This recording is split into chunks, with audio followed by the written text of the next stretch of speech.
man en 2015 dama tàggoo ak sama jabar avril 2015 bi ñuy tàggoo amoon nañu benn doom bu am juróomi at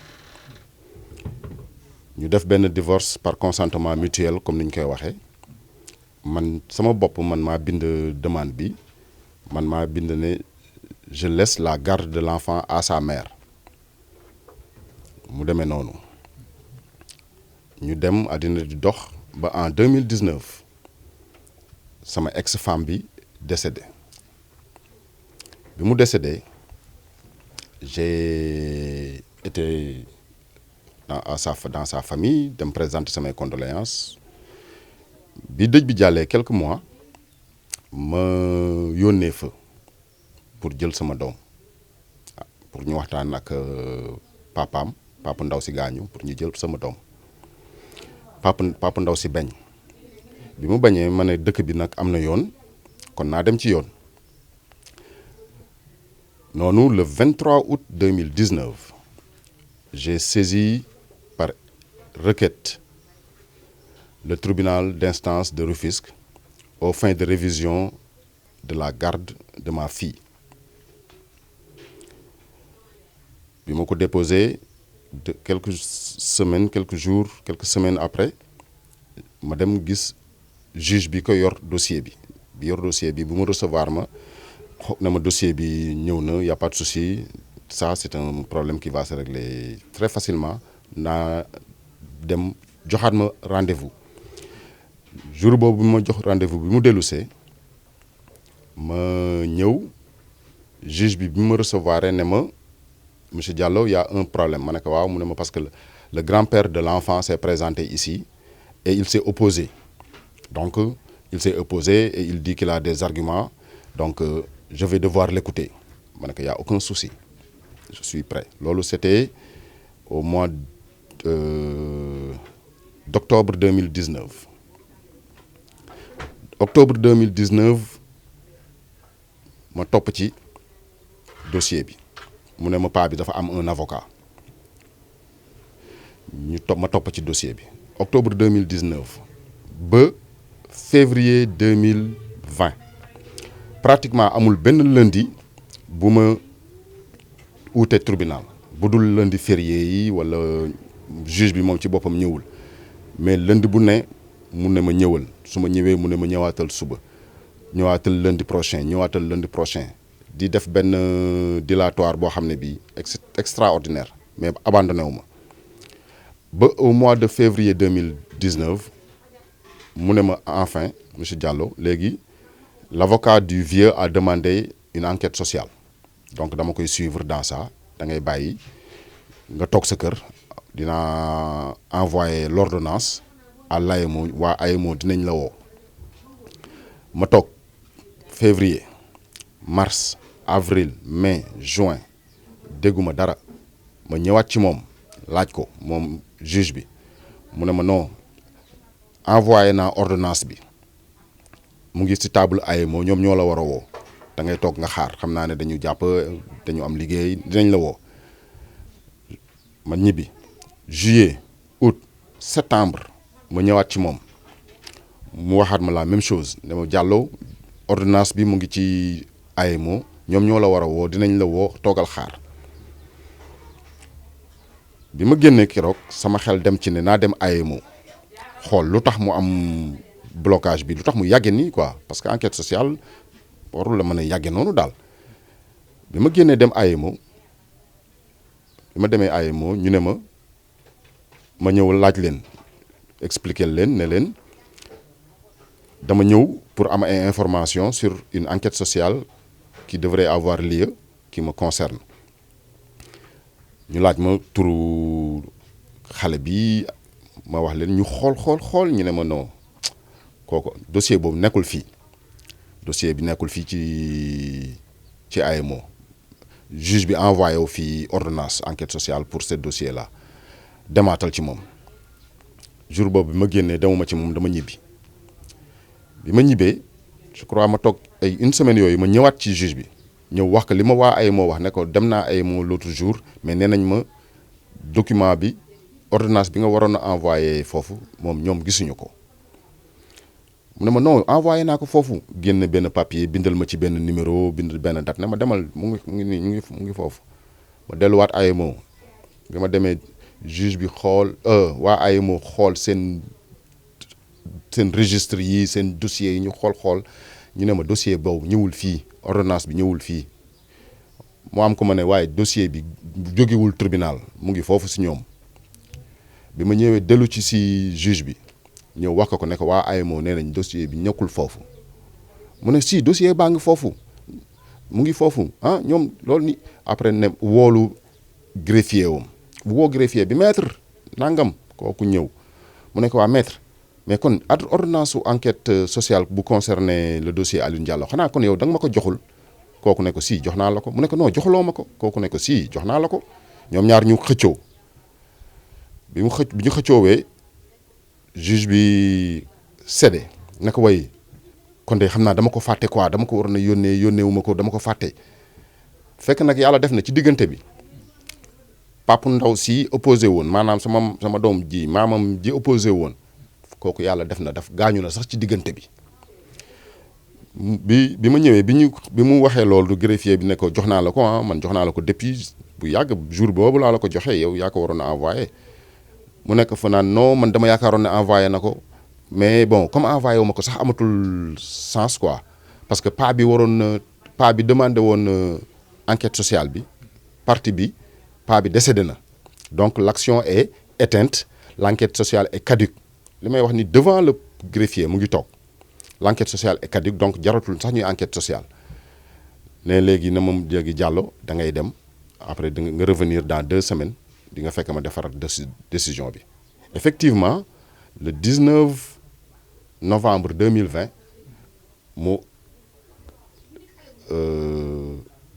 ñu siégé en tout cas ñu génne une décision de justice le juge jox ma une décision de justice qui révise la garde de ma fille mu réviser ko la garde de ma fille ñu réviser ko ñu accordel ma ko mu réviser garde effectivement mu réviser garde de la fille mu accordel ma ko ba pare nag demander l'exécution provisoire de la décision bi loolu amee ñu ma yónnee toujours à l'amiable ci kër le vieux ki doon dem dafa yóbbaale décision bi mu demee mu wan ko waa kër gi ne leen lii yoon moo ko décidé nee na xale bi nañ ko jox papaam comme paa bi décédé na vieux bi décédé na moo am fa ñetteelu jabaram 3e femme moo nekk ci kër ga léegi je précise que 3e femme boobu du moom mooy sama maamu doom maanaam 3e femme bi daal en résumé jurul yaay jurul baay bokkul ak yaay bokkul ak baay bokkul ak sama doom dara da doon sëy ak maamam kese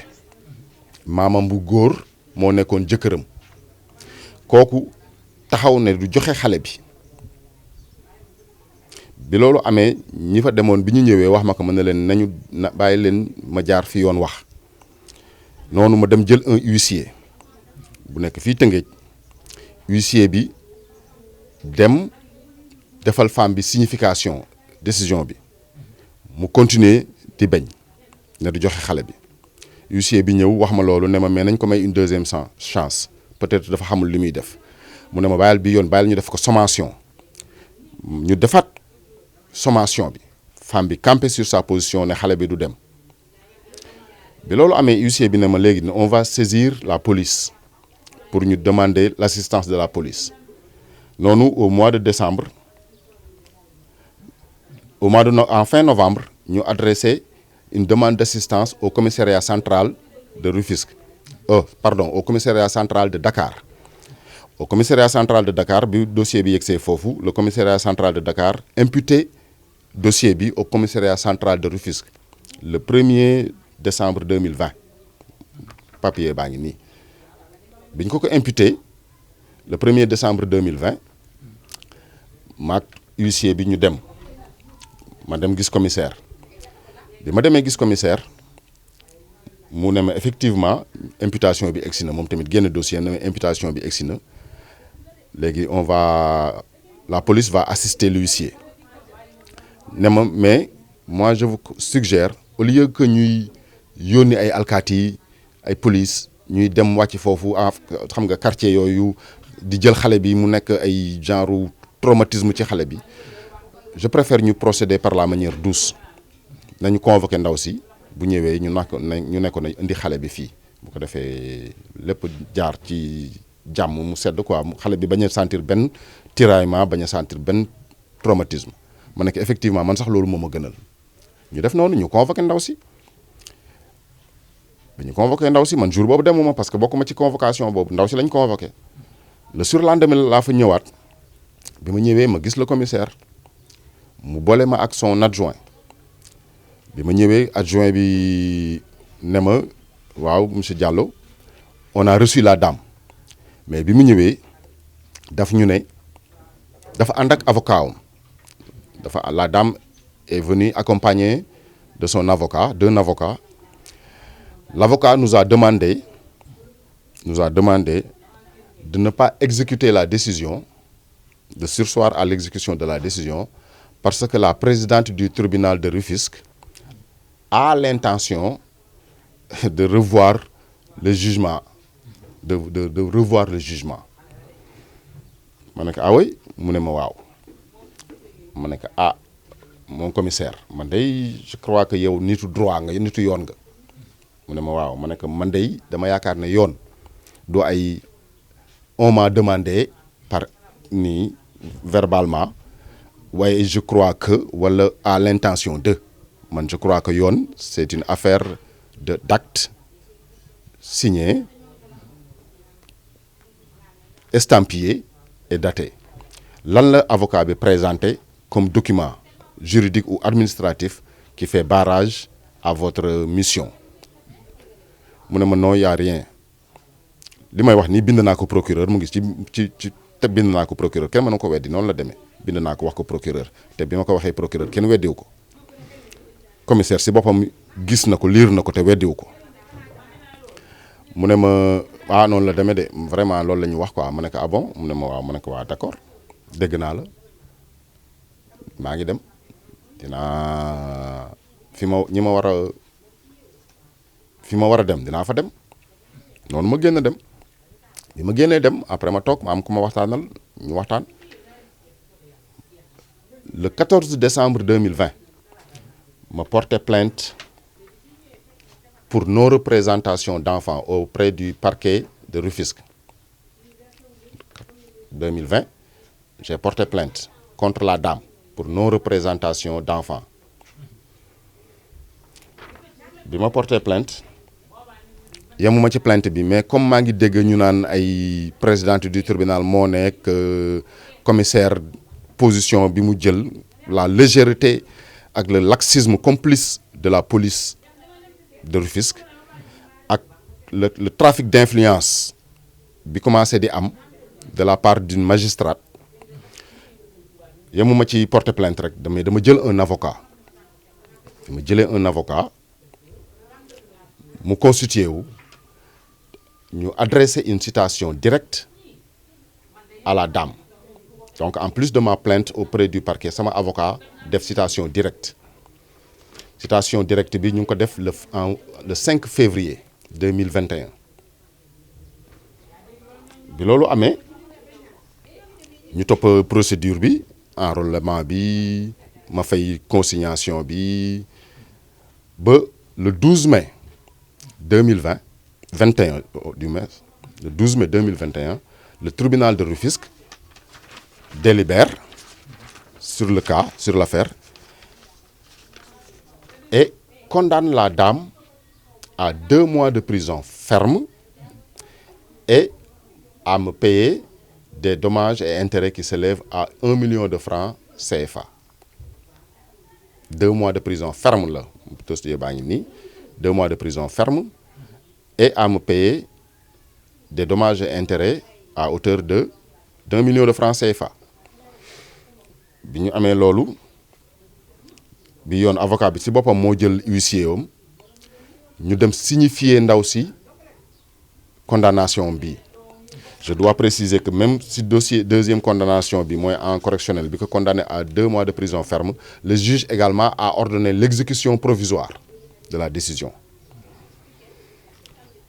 Sama huissier sama avocat moo jël huissier am bi yoon ñu dem signifier ndaw si la décision. En même temps ñu sommé ko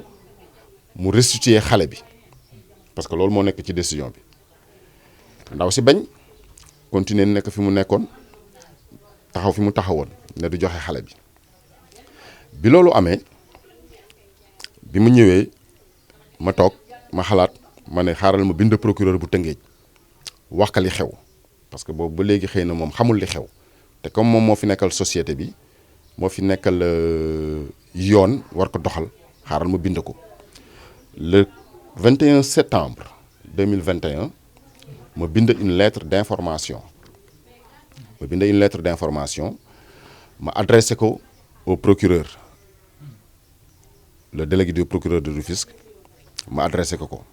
bi ma ko adressé lettre d'information bi ma ko jotee daf ma woolu bi ma wooloo ma ñëw mu laaj ma lu xew ma expliquer ko li ma bind ci lettre bi ma jaaraat ci kanamam mu laaj ma ne ma ndax yow yor nga ay éléments du dossier ma ne ko fi ma toog nii maa ngi ak éléments yëpp mu ne ma jox ma ko ma génn éléments yëpp jox ko mu constituer benn dossier ci sama kanam mu def ci ay annotation ne ma dellu si fii tel jour nga ñëw nga jël soit transmis nga dem police effectivement jour bi mu ma wax bi mu jotee bi ma ñëwee muy le 1er octobre bi ma ñëwee ñu jox ma soit transmis bi ma joxee soit transmis bi mu ngi nii ak man soit transmis bi ma ko jotee ma dem police soit transmis bi mu ngi nii bi ma ko jotee ma dem police le commissaire m'a reçu effectivement dans son bureau ne ma effectivement monsieur Diallo le dossier est arrivé au commissariat. Le procureur nous a donné des instructions pour ñi jàng yoon nañ ma déglu ñu xool bu baax li may wax pour la présentation de l'enfant à son père ou à défaut le déferment de la dame lii la ma ko commissaire waxee ne ma léegi da ngay dem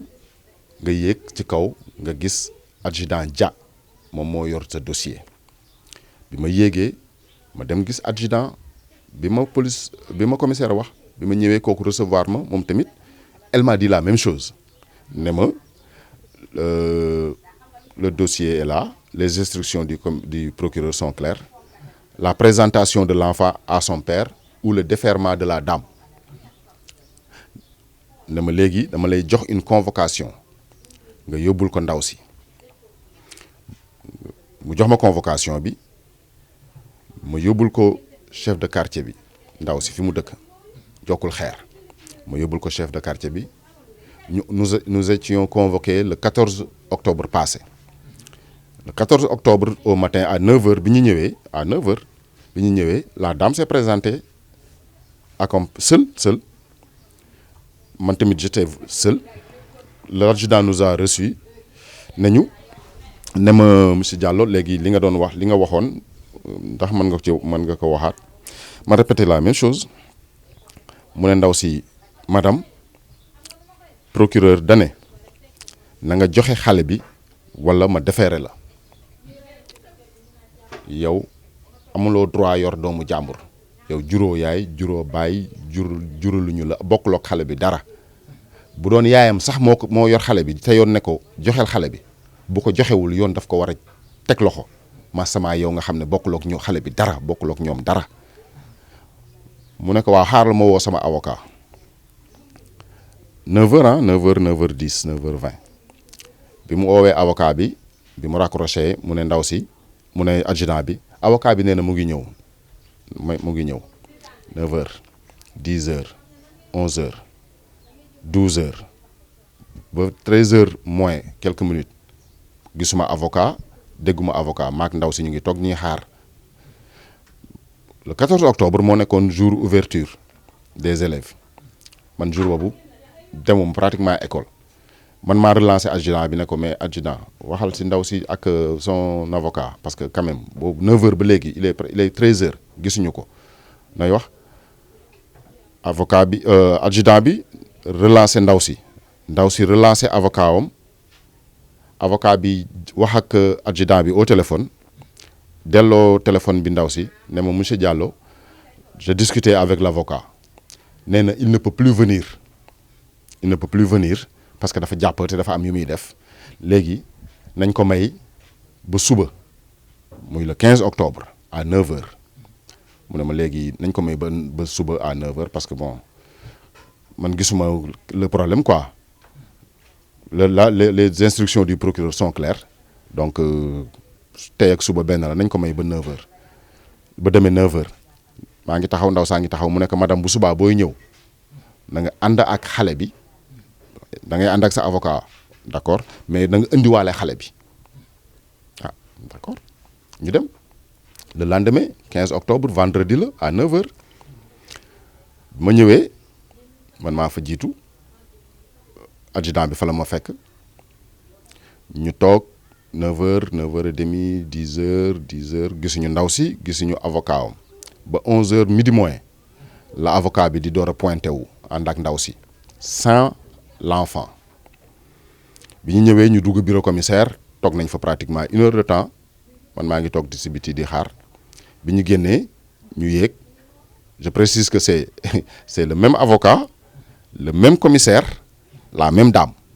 bi ñu waxoon naan ma du ñu exécuter décision bi parce que avocat bi ñëw na fii ñaan na ma nee na bu ma exécuter parce que la présidente du tribunal aurait l'intention légèreté yooyu c'est le même commissaire le même avocat la même dame dans le même bureau bi ñu génnee après 1h de temps de discussion avec le commissaire maa ngi toog ci biti ñu génn romb ma yéeg dem si bureau adjudant bi tuuti adjudant bi woolu ma ñëw ñu toog adjudant bi ne ma voilà Diallo il y a des éléments nouveaux dans l'affaire là ne maître léegi expliquer le Diallo la xew avocat bi génne benn premier papier ne adjudant bi jox ko adjudant bi ne ko lii c'est un rapport d'une enquête sociale de l'AEMO de Rufisque waaw mosul ñëw foofu bon nee nañu après AEMO def na enquête sociale bu ñu nee nañu man nag yëguma kenn laajuma kenn gisuma kenn questionné wu ma kenn ñëwul sama kër man daal xaw ma lay xew jékki-jékki naa rek dégg ñu ne enquête sociale AEMO génn na bi mu waxee loolu ma laaj adjudant bi naka na ma jox enquête ma xool enquête sociale bi ñuy wax avocat bi bañ na bu ma ko adjudant bi jox ah ma toog avocat bi génne beneen këyit jox ko adjudant bi ne ko kii c'est une décision de la présidente du tribunal de Rufisque si décision boobu noonu avocat bee wax de maa ngi toog di déglu la présidente du tribunal de Rufisque a décidé de retirer la garde de l'enfant à monsieur Diallo et la confie désormais à la dame mooy kii xëccoo sama doom te jurul ndeyam jurul baayam bokkul ak moom dara présidente du loolu la avocat bi wax moo ko wax nee na présidente du tribunal jël na décision ne finalement moom la jox garde bi mais li ci gën a yéeme maanaam une décision aussi ridicule et pathétique que la personne qui a prise cette décision-là mooy la présidente du tribunal d'après l'avocat a décidé de déchoir monsieur Diallo de sa puissance paternelle maanaam voilà ñi dégg français xam nañ li muy signifier je suis déchu de ma puissance paternelle par décision de la présidente du tribunal de Rufisque maanaam ci olof daal daanaka xale bi daal juratuma ko du ma ko donn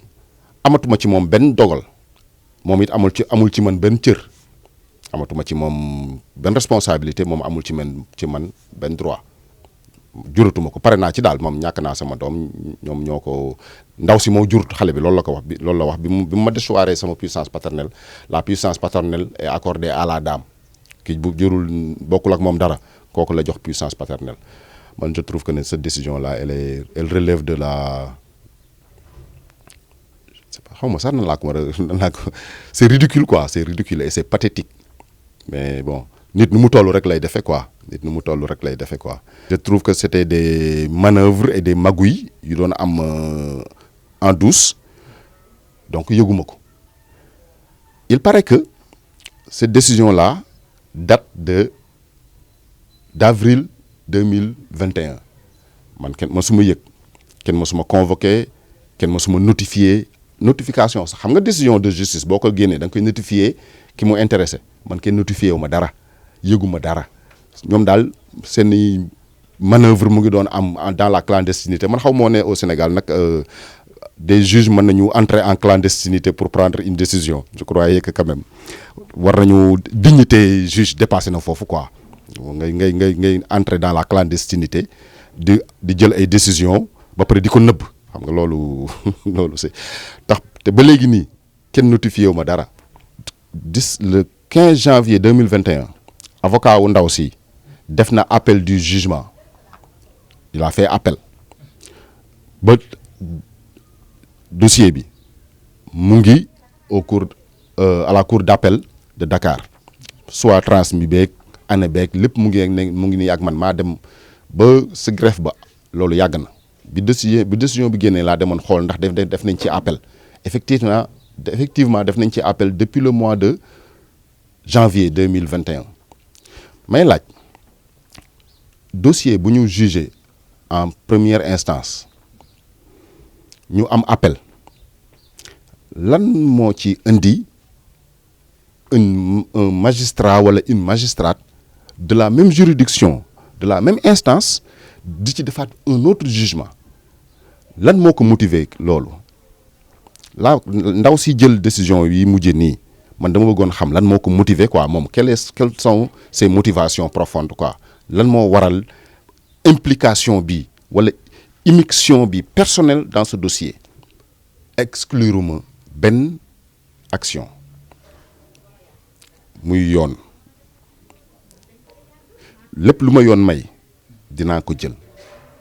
fépp fu ma war a yegg incha allahu rabbi fekkee maa ngi am sama bekken bi ak sama xel mu dal mu teey dinaa fa yegg lépp lu ma yoon may dinaa ko jël xeex bi lu mu laaj dinaa ko ci def incha allahu rabbi exclure ma dara nag fépp fu ma war a dem dinaa fa dem ñi ma war a yëgal dinañ ko yëg am na nag fu muy yegg foo xam ne fii bu boobaa nag damay taxaw assumer samay responsabilités de pape parce que sama doom fi mu nekk li ñuy wax enquête sociale amul parce que fi mu nekk sama doom dañ ko jël jeté ko en pâture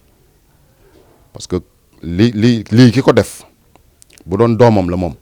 du ko def bu doon mbokkam la du ko def parce que sama doom kër gi mu ne li may wax nii ñëpp xam nañ ko fii la Tëngéej jokkul xeer non seulement kër gi dafa am un fou un malade mental bu am dossier ñëpp xam ñu koy jàpp di koy interner hôpital psychiatrique muy génn di saaga di sànni ay xeer di dóoraate mu ngi foofu doomu paa boobu noonu doomam mu ngi foofu nekk un malade mental loolu ñëpp xam nañ ko réerul kenn jokkul xeer benn la ci kër googu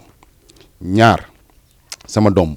moom rek mooy jigéen xale bu jigéen la fi mu toll nii léegi mu am 12 ans xale bu jigéen la ñu jeté ko en pâture à un milieu boo xam ne bii mooy doomi ndaw si koy xëccoo nii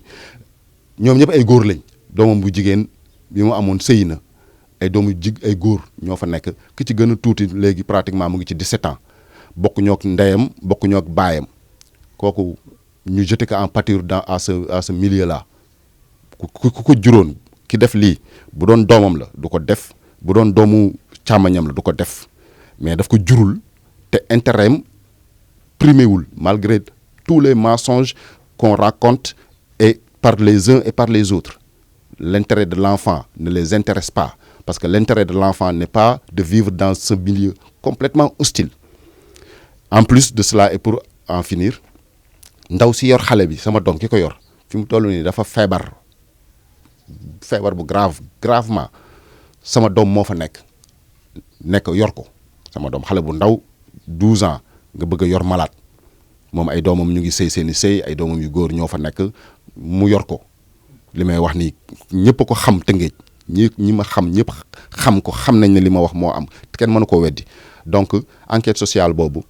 dañu toog téléguidé ko orienté ko ñu dicté waa AMO ndeysaan ñoom ku sañu la bañ sañ a nangu ñu dicté leen seen rapport ñu bind ko